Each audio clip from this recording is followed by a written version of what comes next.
All right, everybody, like we talked about in the previous lesson, we're going to continue on with the precision level. So real quick, as a kind of a recap, what did we learn about these?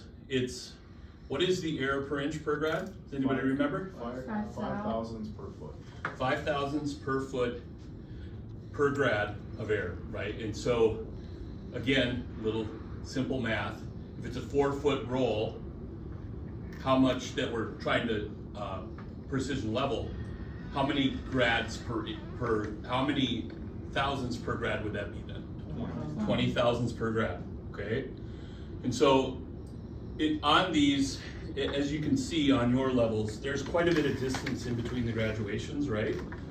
And so if it's a grad and a half, that's pretty easy math. So rather than doing a lot of guesswork and just randomly raising and lowering whatever it is we're trying to level, we can do a little bit of quick thinking and get it to work. Now, this level is only as good as we've set it up to be, okay? And this is a really kind of a important thing when we start talking about really any kind of a level.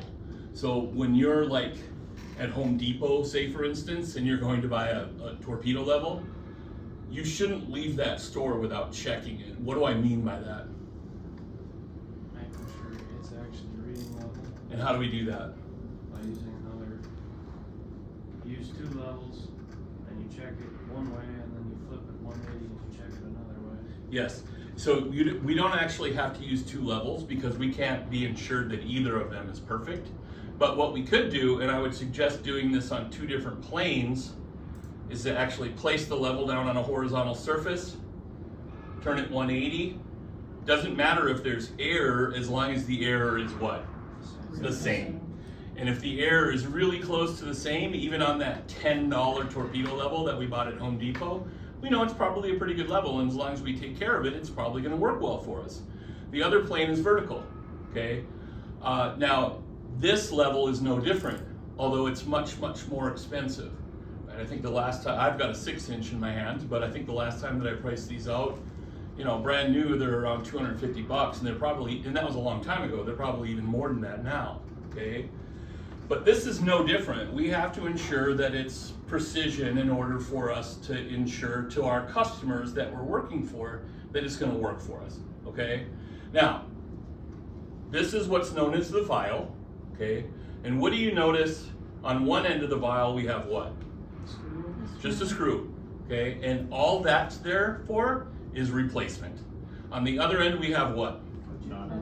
We have basically, let's call them, we have a jack nut and a jam nut, okay?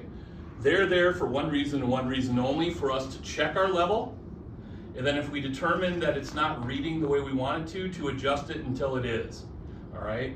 The only way this level won't be good is if this strips out, or we break the vial. There's also a reason why this barrel closes. Why do you imagine that is? To protect it when we're not using it, correct? And so we should never walk away from a level until we've done what? Close it. Rotate that and close it. And it doesn't matter if you're even going to coffee break. This should always be closed, okay? All right, so what we're gonna do here is just we're not gonna actually make any adjustments on these levels because this is not like this isn't the proper environment for that. These tables, if you put an elbow on it, it's gonna start to read different. But at least it's a way for us to start having the conversation about how that works. Later on in this lesson, we're gonna go out in the shop and we're actually gonna go on one of our granites and actually make an adjustment on one of these, okay? All right, so the way it starts is you find a flat surface that's reasonably solid and reasonably machined, okay?